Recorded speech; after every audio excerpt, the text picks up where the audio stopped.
Boa noite, está começando na sua TBO, TV Brasil Oeste, canal 8, o programa Veracidade.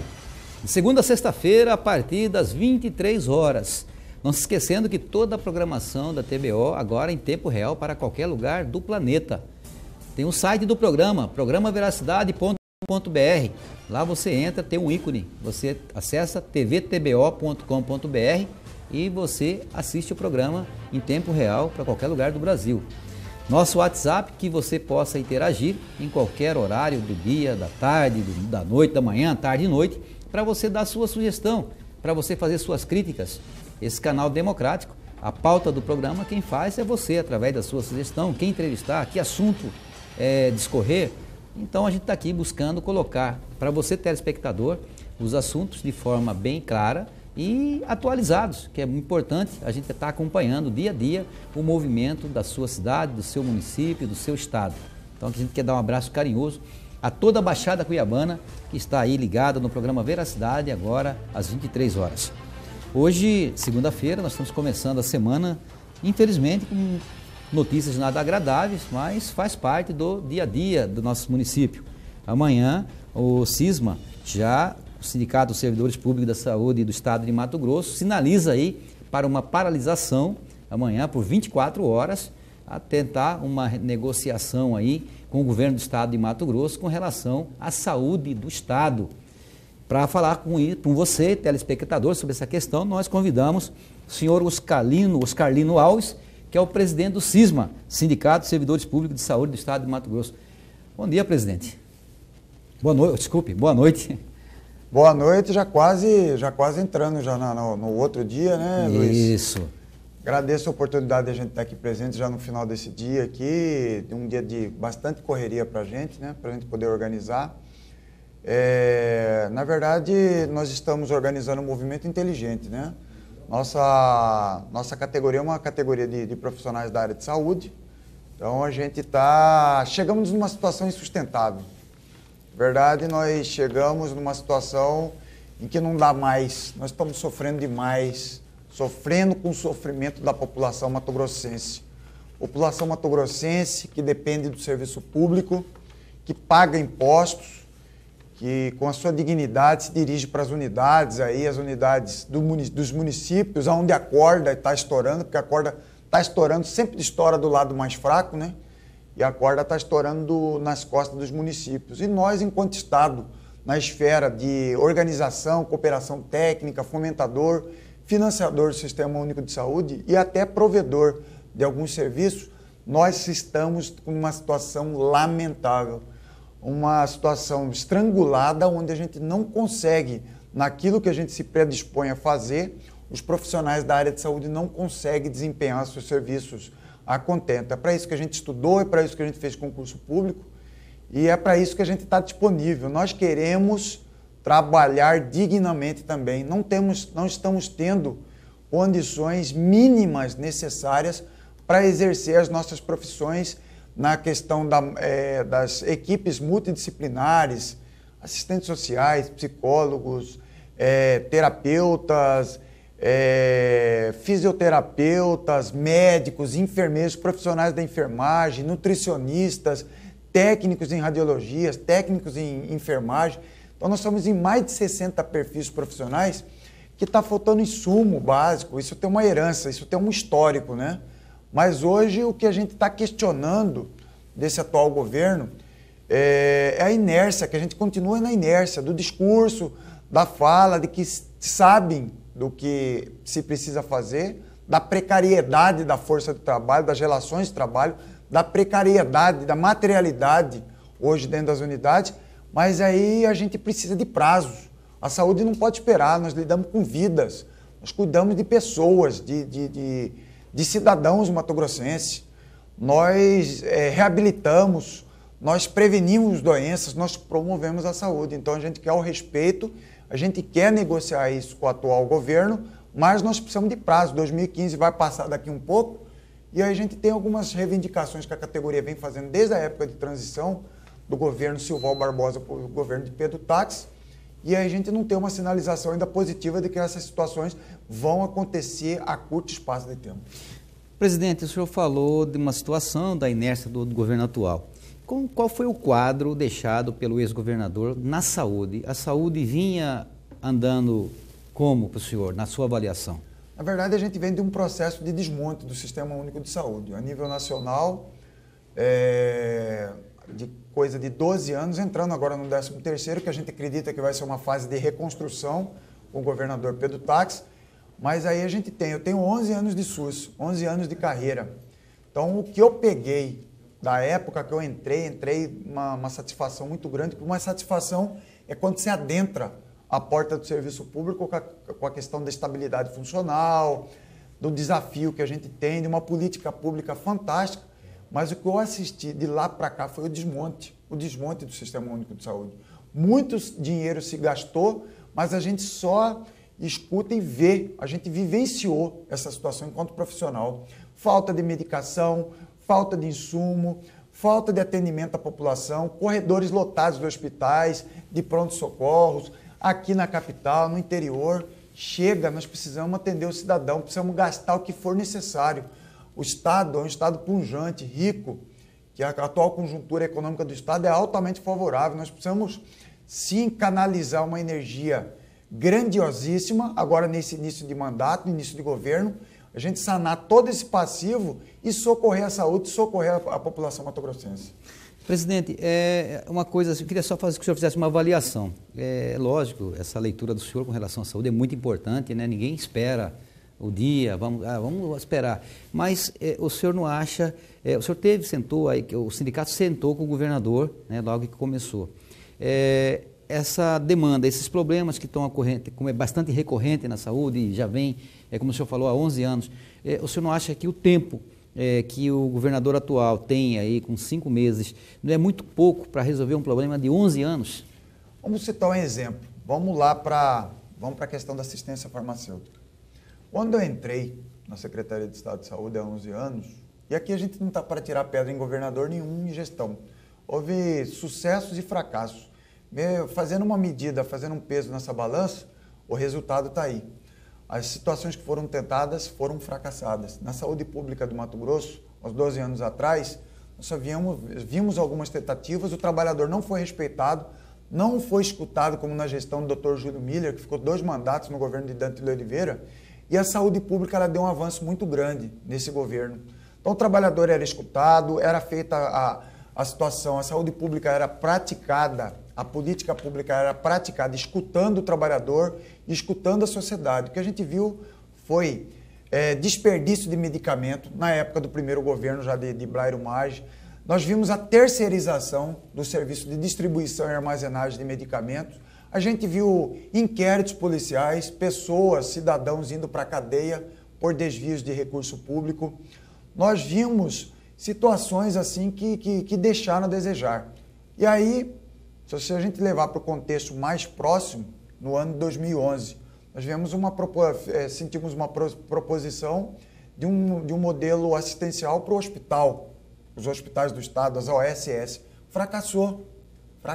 Mas por quê, presidente? Fracassou pelo modelo que é instaurado. Fala que se não tem fim lucrativo. Como é que uma instituição sai lá de Pernambuco, sendo investigada pelo Ministério Público Federal, vem para cá, tem toda a habilitação do Estado, passa pelo chamamento público, se tem a situação favorável para assumir a gestão dos hospitais, aí eu contrato centenas de trabalhadores num sistema precarizado, ganhando muito menos que os funcionários nossos, que os funcionários igual a nós do Estado, você joga todo mundo num turbilhão, tá? Começa a oprimir o trabalhador, banir o servidor público concursado para outras unidades fora do hospital, aquela situação precária de trabalho. Quando você paga pouco, você só tem condições de exigir pouco. Uma mão de obra desqualificada, onde poucos ganham dinheiro no sistema. Na verdade, existe um contrato temporário com médicos, por exemplo, das OSS, médicos que ganham acima de R$30 mil, médicos que não são concursados no Estado. Então, tirando essa oportunidade do serviço público ser suprido através de mão de obra concursada. E aí se despejou muito dinheiro na promessa, no compromisso da eficiência, numa relação custo-benefício favorável. O que a gente viu foi uma fábrica de doenças. gente está fabricando doença. O dinheiro foi tirado da atenção básica, foi tirado da atenção primária, que são aquelas equipes de saúde da família, que vai atender o cidadão lá próximo da sua casa, organizar o sistema, a rede de serviço numa teia de serviço hierarquizada, regionalizada, descentralizando de forma responsável para os municípios, mas não, a corda está estourando nas costas dos municípios. O município descentralizou, o município está tendo que adquirir serviço, tendo que adquirir serviço de imagens, tendo que adquirir medicamentos, tendo que fazer o tratamento do paciente na ambulância terapia, você entendeu? Mandando tudo pronto-socorro daqui de Cuiabá, e o sistema estrangulou, a regulação não funciona, tá? E aí o que acontece? Podemos até falar mais para frente da questão da judicialização. Isso. Tudo vai se desencadeando numa situação de desvios, são desvios. Na verdade, a justiça é uma situação boa. A judicialização, na verdade, o juiz não vai se negar, o judiciário não vai se negar a prestar socorro, porque eles têm um compromisso de fazer a máxima, de se cumprir a Constituição e a legislação. Então, quando o cidadão recorre lá ao judiciário, o judiciário determina uma liminar para que se cumpra a ordem judicial. Então, esse paciente, ele vai lá, ele é levado lá à frente pela urgência que ele tem de fazer aquele procedimento, e aí se o gestor se vê na obrigação, porque senão vai preso, né? Se ele não cumprir uma ordem judicial, ele vai preso. Mas tem caso de descumprimento também, que acontece uma outra situação. E tem casos aí também que houve, parece até uma indução, parece que o judiciário foi induzido a erro de alguns casos, de algumas máfias que tem na área de saúde para determinados tipos de cirurgia. Ele acaba acontecendo. Você que ligou a sua televisão, nós estamos entrevistando o senhor Oscarlino Alves, que é o presidente do CISMA, que é o Sindicato dos Servidores Públicos da Saúde do Estado de Mato Grosso. Está discorrendo aqui sobre a questão da paralisação que ocorrerá amanhã, terça-feira, por 24 horas, e nós vamos falar se essa paralisação vai ser só amanhã, se vai haver a greve, se vai ter alguma negociação, mas nós vamos, daqui a pouco, o senhor Oscarlino vai falar com você, telespectador, e nós vamos a um pequeno intervalo comercial e já voltamos.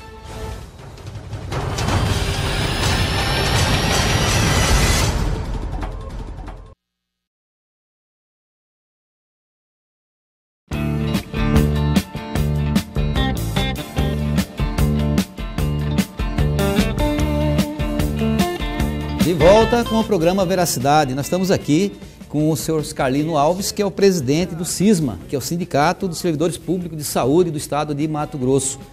Amanhã é um indicativo, na verdade, uma paralisação, né? Não é um indicativo de greve, eu não sei, vai ser um indicativo, vai ser uma paralisação? Como que está, presidente? Esse ato que vai ocorrer amanhã, vai ser aonde? Na verdade, nós queremos fazer uma manifestação inteligente, fazer algo ao contrário do que tem sendo feito, porque não adianta a gente agredir a gestão, ir lá para o palácio, ficar batendo panela, você entendeu? Porque ali não tem resultado, nós precisamos conversar com o cidadão mato-grossense. Nós precisamos mostrar que as imagens falam por si só. Nós queremos distribuir material informativo, conversar com o cidadão mato-grossense, dizer para eles que nós somos trabalhadores de primeira ordem, que nós queremos prestar um serviço digno e de qualidade à população, mostrar a verdadeira realidade. Porque a opinião pública, ela foi jogada ao longo do tempo contra os trabalhadores, que é o maior recurso produtivo da saúde pública. Então nós queremos conversar com o cidadão, mostrar a precariedade, falar das unidades, das várias unidades, das dezenas de unidades que a gente tem no estado e que o trabalhador está lá dentro, oprimido, se sentindo desmotivado, triste, doente, suicidando em casa. O trabalhador está suicidando em casa.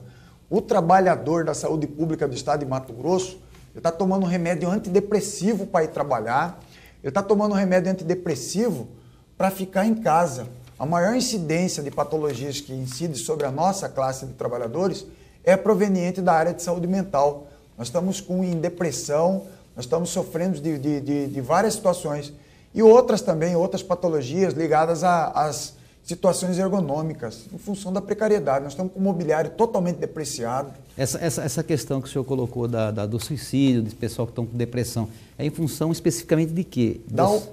Essa precariedade e que tipo de situação que leva um servidor da saúde a ter essa consequência? Nós somos seres humanos. Em primeira ordem, nós somos seres humanos. Somos profissionais, mas somos seres humanos. Temos problemas iguais a outros e quaisquer cidadãos de bem. Então nós chegamos no nosso trabalho, aquele trabalho árduo, aquele trabalho gostoso, pesado, difícil, mas gostoso de se fazer, de curar feridas, de curar doenças, de fazer cirurgias, de atender, dispensar medicamentos à população, de cuidar da saúde do cidadão, de prevenir doenças. E aí a gente chega para o nosso dia a dia no trabalho, a gente já sai de casa, a hora que a gente chega, a gente não tem essa capacidade de construir, essa capacidade de transformar. Então aí você vai ficando oprimido, você vai lidando com doenças da população. Sem contar a agressividade que você sofre também das unidades, dos postos de saúde, policlínicas, né? Está tendo casos também de agressividade por parte do paciente em função justamente dessa dificuldade. O cidadão, ele se sente também assim, no mato sem cachorro. Ele quer ser atendido, ele paga impostos, ele paga dezenas de impostos, a maior carga tributária do mundo é aqui a brasileira, nós pagamos impostos, a gente vê a riqueza que o Estado gera, e aí o cidadão chega lá para ser atendido, nós estamos lá, nós estamos acompanhando essa situação, até de uma inércia do poder público, de poder atender, e a gente não tem o que fazer. Isso vai adoecendo o cidadão, isso aí vai adoecendo o cidadão. Eu depois vou contar uma história para você mais para frente aí, o que aconteceu essa semana. Foi de arrepiar, me saiu lágrimas. Né? Foi emocionante. Eu passei dentro do pronto-socorro de Cuiabá e a coisa foi pesada ali dentro. Eu fui socorrer uma pessoa, fui lá para dentro do pronto-socorro, eu falei, gente, e aí eu tive alguns depoimentos, comecei a conversar com as pessoas, posso falar para você daqui a pouco. Presidente, com relação aos equipamentos hospitalares, vocês têm um material que vocês vão distribuir amanhã e vocês colocam aqui a questão do sucateamento desses equipamentos pelas OS. O que está acontecendo? O que aconteceu? Que tipo de sucateamento que é? Quais são os equipamentos que estão tendo problema na saúde? Na verdade... Quando o senhor fala de equipamentos, o senhor fala em relação a Cuiabá ou você fala em 141 municípios do estado? O que acontece? O sistema ele é único, o Sistema Único de Saúde. Então nós temos uma cooperação, tem a União que repassa recursos, repassa cooperação técnica, já no passado contribuiu também com investimentos na área de equipamentos aqui, exemplo da época do ReforSUS, da época dos planos lá de investimento do Sistema Único de Saúde pela União, que ajudou a construir os hospitais regionais, que ajudou a equipar os hospitais regionais. Então, a hora que esses hospitais, foi feito concurso no passado, e o último concurso, diga-se de passagem, aconteceu em 2002, no governo ainda de Dani de Oliveira, tem mais de 13 anos sem concurso público, nós só estamos mandando o pessoal para aposentadoria, não estamos repondo, podemos falar mais daqui a pouco. Mas no regime das organizações sociais, nós cedemos tudo para a organização social. Ela veio lá, nós assinamos o atestado, nos assinar o atestado de incompetência para gerir as unidades públicas de saúde hospitalares, e aí veio umas empresas, vieram umas instituições lá do interior de São Paulo, lá do Nordeste, lá de São Paulo, com a máxima de gerenciar essas unidades para a gente aqui do estado. Tá? E aí nós cedemos as instalações, todas as instalações, nós cedemos os equipamentos para essas unidades, nós cedemos servidores públicos concursados e nós cedemos o orçamento público, dinheiro, colocando dinheiro sempre na máxima de atender bem a população. E o senhor que está em casa sabe o que nós estamos falando. Nós não estamos atendendo bem, nós continuamos não atendendo bem. E aí, o que aconteceu? Houve um remanejamento total desses equipamentos, porque esses equipamentos, tem casos de equipamentos que foram mandados para fora do hospital, num serviço de quarteirização, tá? Uma quarteirização, porque um ente que não é público, ele passa a ser terceirizado lá dentro, terceirização. Quando eu pego um equipamento e mando, e o serviço de imagem, serviço de diagnóstico, de apoio terapêutico, o que acontece? Se eu mando esse equipamento mando esse serviço para uma outra empresa que era prestado dentro do hospital, eu estou quarteirizando o serviço. E ali tem a máxima, vai se usando até acabar. A hora que acaba, não tem a manutenção, nós temos aí casos de quartos, salas dentro dos hospitais com aparelhos e equipamentos modernos aí, todos sucateados. E a gente não tem o que fazer. E aí está sendo feito serviço para uma empresa de satélites, né, que presta serviço para as organizações sociais, tá? E é isso que está acontecendo. E quem propôs essa situação foi lá dentro do Conselho Estadual de Saúde. O maior órgão deliberativo que a gente tem, onde senta a sociedade civil organizada, gestor, prestador de serviço, usuário do SUS e os trabalhadores, para que em parcimônia possa fazer as resoluções, isso foi decidido lá em 2011. Mas a pessoa que decidiu isso aí, que ajudou a decidir o gestor à época, você vê os problemas que ele encontra hoje. Mas o conselho ele não é paritário? Ele é paritário. E a sociedade civil viu tudo isso e votou e aprovou? A sociedade civil ela foi prometida, né? Foi prometida à sociedade civil organizada que a gente teria economia de recurso público e faria uma produção muito maior de serviço. Mas o fato é que a regulação está totalmente estrangulada, a fila da vergonha do SUS continua ainda em andamento, entendeu? Existe demanda reprimida altíssima. E hoje o que a gente fala é uma produção exacerbada dentro dos hospitais. A gente escuta falar que até a atenção básica está sendo atendida dentro do hospital, numa situação de desvio, né? Teria que ser atendido lá pelo município e os hospitais estão fazendo as cirurgias eletivas e as cirurgias de média e alta complexidade dentro do Estado. Presidente, o senhor falou da questão da regulação e é um caso sério e é uma coisa que a gente vê, é muito recorrente isso. Todo tipo de paciente, mas tem que regular para fazer qualquer coisa, e parece que existe um emperramento ali dentro, e falta de que está acontecendo esse emperramento? É falta de profissionais? Eu vou dar um exemplo. Às vezes o paciente teve um AVI ou coisa parecida, e precisa de passar para regular, para ser medicado aí por um neuro ou por um especialista, e não se encontra. Por que esse distanciamento? Por que esse tempo de demora?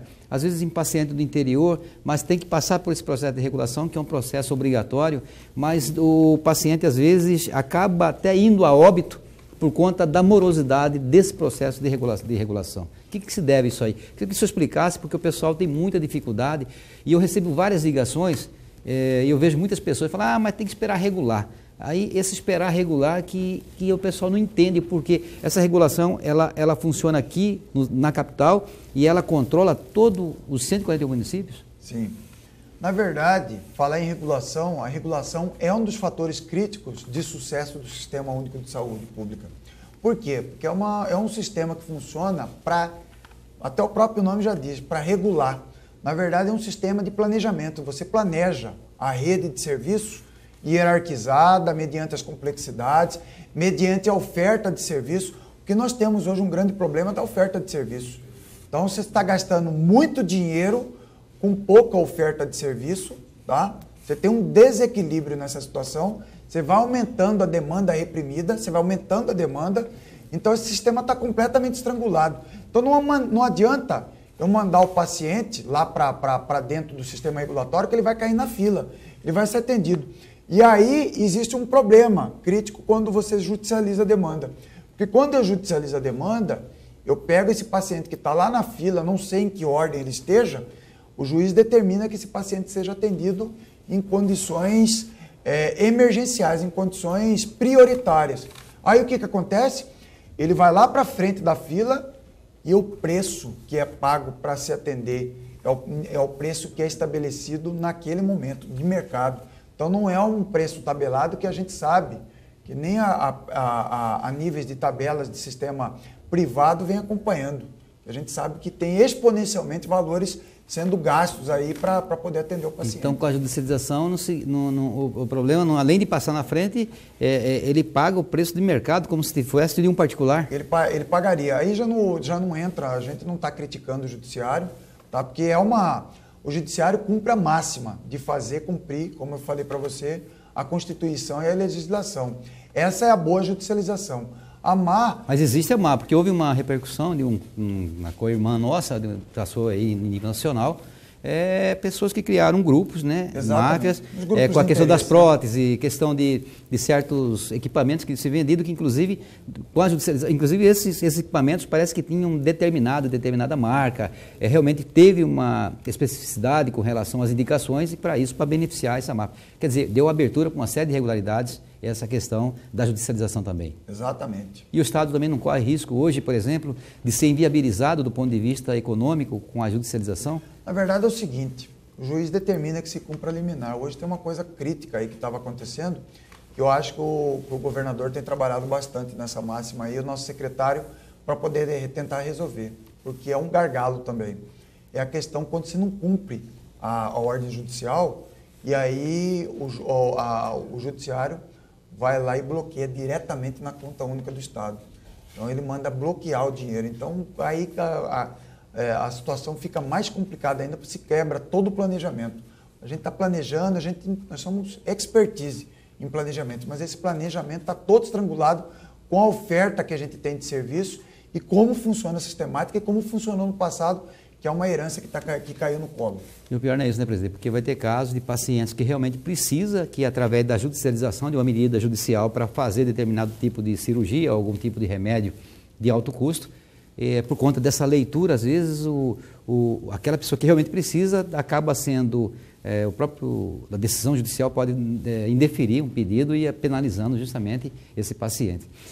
Nós vamos a um pequeno intervalo e já voltamos com o presidente do SISMA, que é o Sindicato de Servidores Públicos de Saúde do Estado de Mato Grosso. Daqui a pouquinho.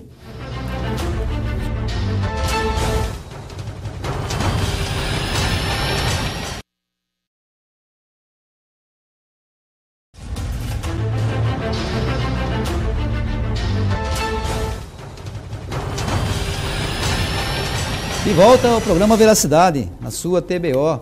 Eu queria aqui que o pessoal da produção colocasse aquela matéria lá de Chapada, onde teve o pessoal na audiência pública lá. Vamos a essa matéria. Foi necessária interlocução da Assembleia Legislativa para o governo estadual se comprometer a retomar as obras no entorno do município de Chapada dos Guimarães, que deveriam estar prontas para a Copa do Mundo de 2014. O anúncio foi durante a audiência pública na Câmara Municipal. Os investimentos vão contemplar a infraestrutura, saúde, educação, turismo e ampliação do abastecimento de água. O volume de recursos é um volume grande, são mais de 30 milhões de reais serão investidos aqui na região de Chapada dos Guimarães. E tão logo tenhamos cronogramas das empreiteiras junto com a CECID e junto com a Sinfra, eles serão passados para a população e para a imprensa. A paralisação das obras impacta de forma negativa no desenvolvimento do município. O turismo, considerado o carro-chefe da economia, com 40% da arrecadação, é o setor mais prejudicado. Chapada, como uma cidade turística, né, que final de semana todos os cuiabanos têm casa de veraneio aqui, então no momento encontra um pouco parado com essa dificuldade de algumas obras paradas. O presidente da Assembleia Legislativa será a ponte do município de Chapada com o governo do estado. E nós temos as belezas naturais de Chapada e precisamos de uma infraestrutura básica para poder receber os turistas.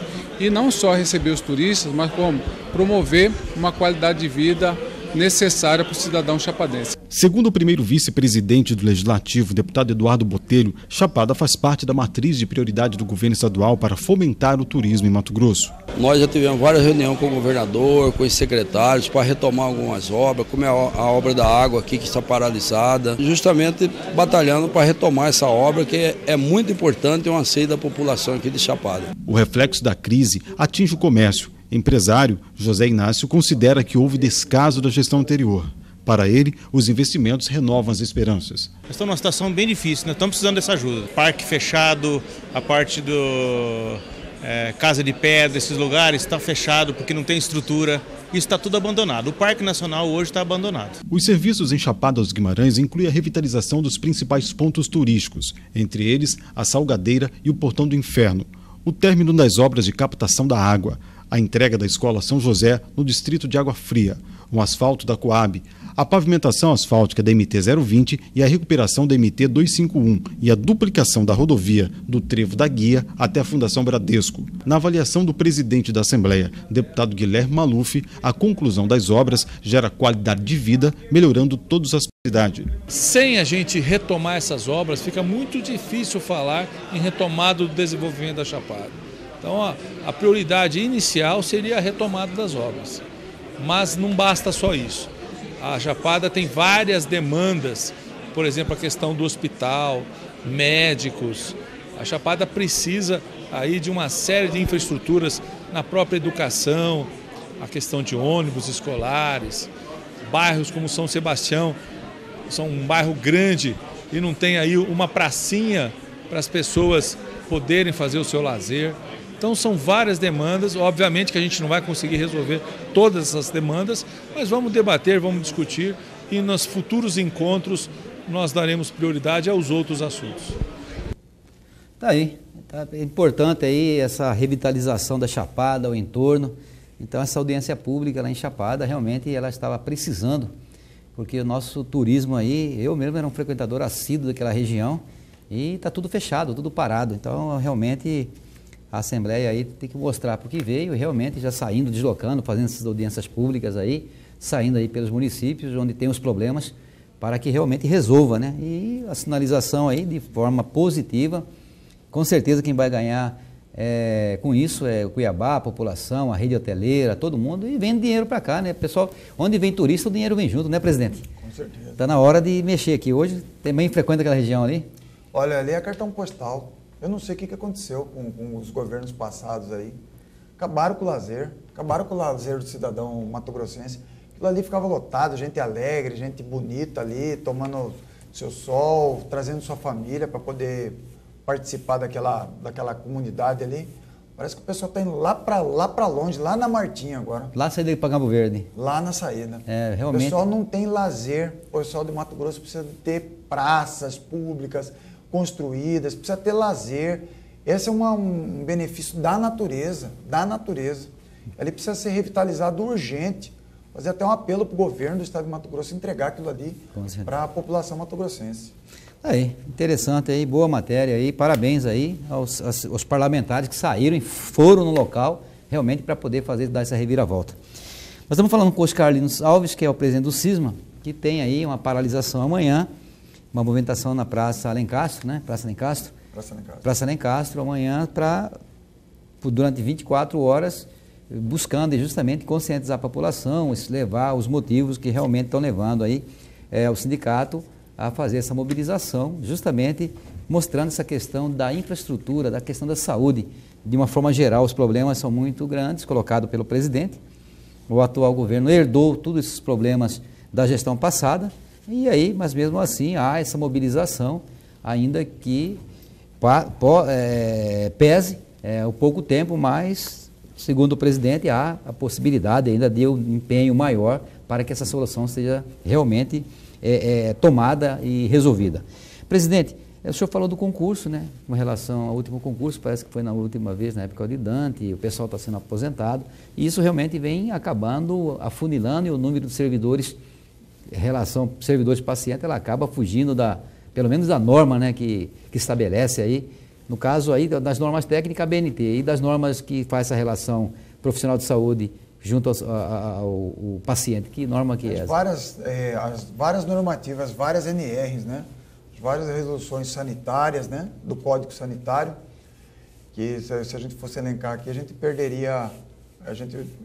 ficaria aí a madrugada inteira aí.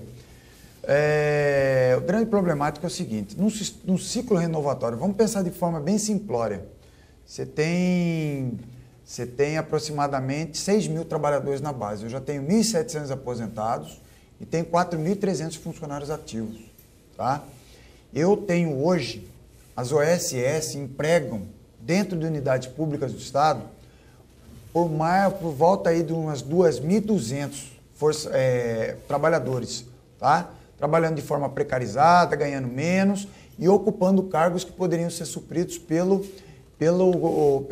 por trabalhadores estatutários, concursados, abrindo inclusive uma oportunidade para esses próprios trabalhadores fazer o concurso, tá? Mostrar que tem qualificação, que são mão de obra, que tenham qualificação e que se aprovem no concurso público. O problema é que esses trabalhadores, 2.126 trabalhadores, 2.200 trabalhadores, eles não pagam aposentadoria dos nossos trabalhadores do sistema previdenciário público do Estado.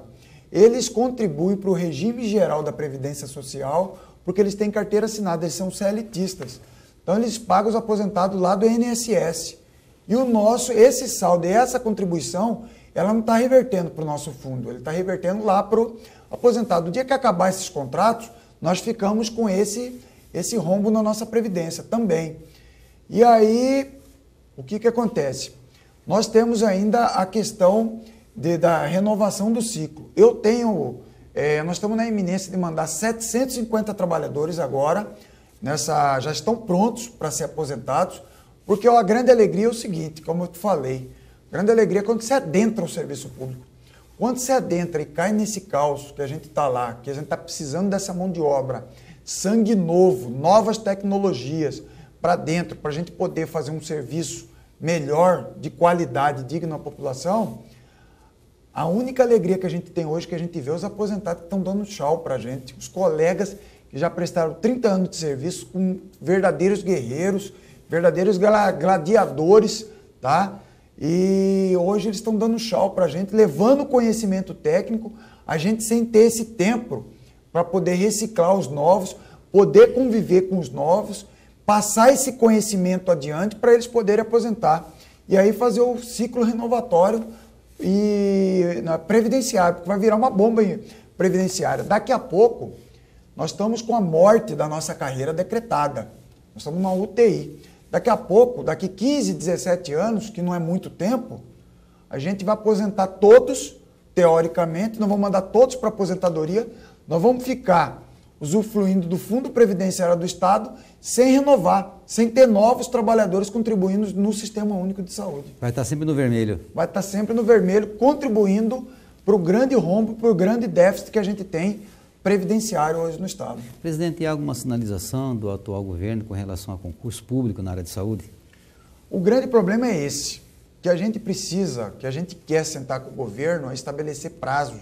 A gente, por todas as oportunidades que nós tivemos, nas poucas agendas que a gente não teve nenhuma agenda com o governador, nossa categoria, já tivemos agendas com o secretário de gestão, que cuida da gestão de pessoas, com o nosso secretário de Estado de Saúde, só que a gente vê muito o planejamento que sabe, que vai fazer, mas nós trabalhadores, nós somos seres humanos, a gente gosta de situação tangível, a gente quer tangibilizar essa situação. Nós queremos saber quando. O que fazer nós sabemos há muito tempo. Precisa ser investido acima do percentual constitucional, porque a gente está sempre baseado no mínimo. A emenda constitucional 29 do ano 2000, regulamentada pela 141 no ano 2012, ela preconiza que o Estado tem que aplicar 12% de suas receitas líquidas correntes na saúde. E a hora que tem os superávites nas arrecadações, isso não é repassado na mesma proporção. As OSS oneram muito esses 12%. O que vem da demanda judicial também onera, porque ela faz parte da base de cálculo dos 12%. Se você olhar uns 3, 4 anos atrás, um filme de 3, 4 anos atrás, não chegava nem no mínimo percentual de 12%. Agora está chegando por esses gastos. Nós temos que gastar 14%, 15%, se for necessário, até que, se a gente faça o mutirão, contratar essa mão de obra especializada, fazer concurso público, trazer, colocar de forma definitiva esse profissional, instalar esse profissional lá no interior, retomar a reconstrução do Sistema Único, reformular todo esse trabalho que é prestado dentro das unidades. As unidades estão despencando, caindo sobre a nossa cabeça. Não tem manutenção, não tem obras de reformas há muitos anos. Aqui na capital e no interior, eu posso fazer um apanhado unidade por unidade para você. Então, essa questão da judicialização, essas decisões, essa questão das OS, ela acaba abocanhando essa grande parte e é computado esse percentual mínimo desses 12% e acaba essa parte de infraestrutura, essa parte básica, ela acaba sendo penalizada porque não tem esse investimento que acaba realmente abocanhando. Exatamente. É um caso sério. Mas nós estamos aqui falando com o Oscarlino, nós vamos a um pequeno intervalo comercial e já voltamos com o presidente do CISMA.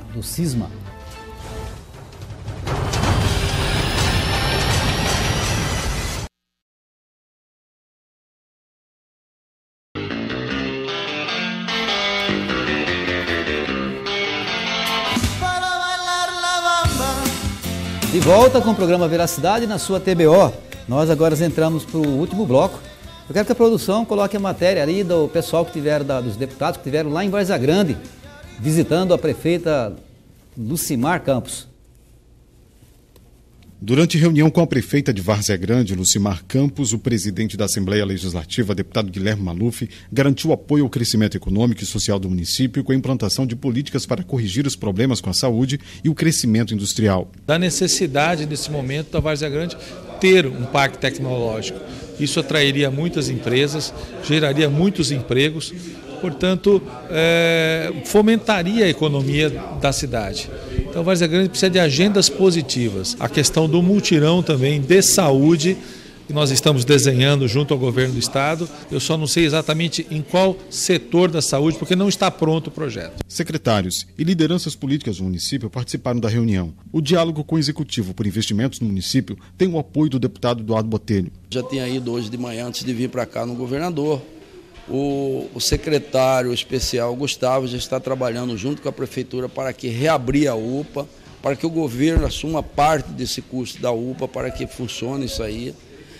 O governador já tem um entendimento nessa discussão que nós tivemos com ele hoje, que ele não resolve o problema de saúde do estado sem passar pela saúde de Várzea Grande e de Cuiabá. Há menos de 30 dias na prefeitura, Lucimar Campos reconhece a necessidade do apoio dos poderes para a transformação da cidade. Ao mesmo tempo em que busca corrigir os erros da administração passada, Lucimar trabalha com projetos para o desenvolvimento do município. É de suma importância esse apoio que o Dr. Guilherme Maluf, presidente da Assembleia, está prestando à sociedade varzeagrandense, como também a nossa administração. Hoje, se você for falar em saúde, está calamitosa. Se você for falar em infraestrutura, a cidade totalmente esburacada, como dizem as pessoas.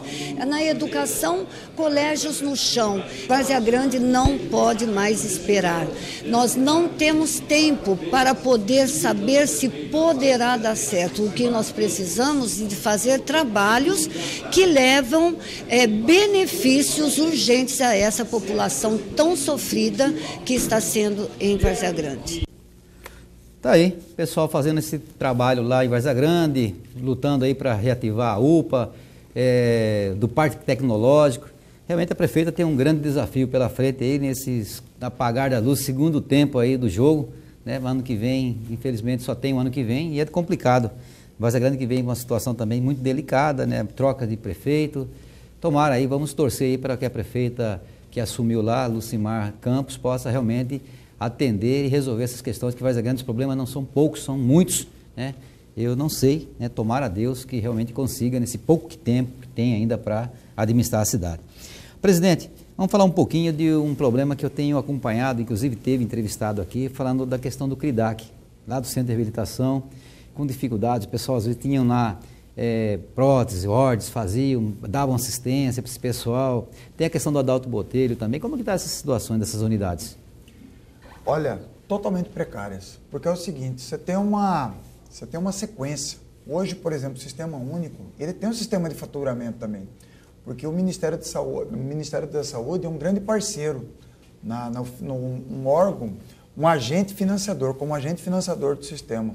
Então você tem lá todo sequencial, por exemplo, equipamentos de fisioterapia, você tem todos os aparelhos lá, você tem a sequência. O paciente ele tem que passar por aquela sequência de terapêutica, né? Dos equipamentos, dos aparelhos, passar dentro da piscina, fazer os exercícios. E aí a gente tem uma situação capenga. Às vezes tem um equipamento só que você passa por aquela situação, você pula todas aquelas etapas do tratamento, você vai para o último equipamento e você não tem a terapêutica apropriada para levar para o paciente. E aquilo ali, na maioria das vezes, o que aparece, que a gente fica sabendo, é que o faturamento está acontecendo na íntegra. Ou seja, é uma inverdade, é uma situação irregular que merece os auditores do Sistema Único atenção para que a gente possa... Isso é uma fraude, né? É uma fraude que está acontecendo. É uma fraude que acontece dentro do sistema e que a gente precisa investigar. Merece a investigação dos auditores. Mas é uma coisa interessante, né? Às vezes o pessoal vai lá no médico, vai lá, consulta e chega na hora, pensa que está tendo um tratamento realmente adequado, existe uma sequência e essa sequência realmente não é respeitada, a sequência não tem como se chegar a um consenso. Mas é muito importante essa fala aqui do presidente com relação, o paciente tem que ficar mais atento, porque você que vai lá, tem uma sequência de tratamento e você sabe que daquela piscina você tem que passar por uma outra etapa e você pulou todas elas, já passou lá para o final, seu tratamento não está adequado. E às vezes são pessoas que são acidentadas, pessoas que têm problema de coluna, tem que fazer lá um RPG, tem que fazer, quer dizer, tem uma prescrição que é dada e uma prescrição séria, porque se trata quando você vai para lá, porque realmente você está recuperando. E infelizmente é uma triste notícia que o senhor passa aqui para nós, principalmente para o telespectador que frequenta lá o CRIDAC, que é o Centro de Reabilitação Dom Aquino Correia.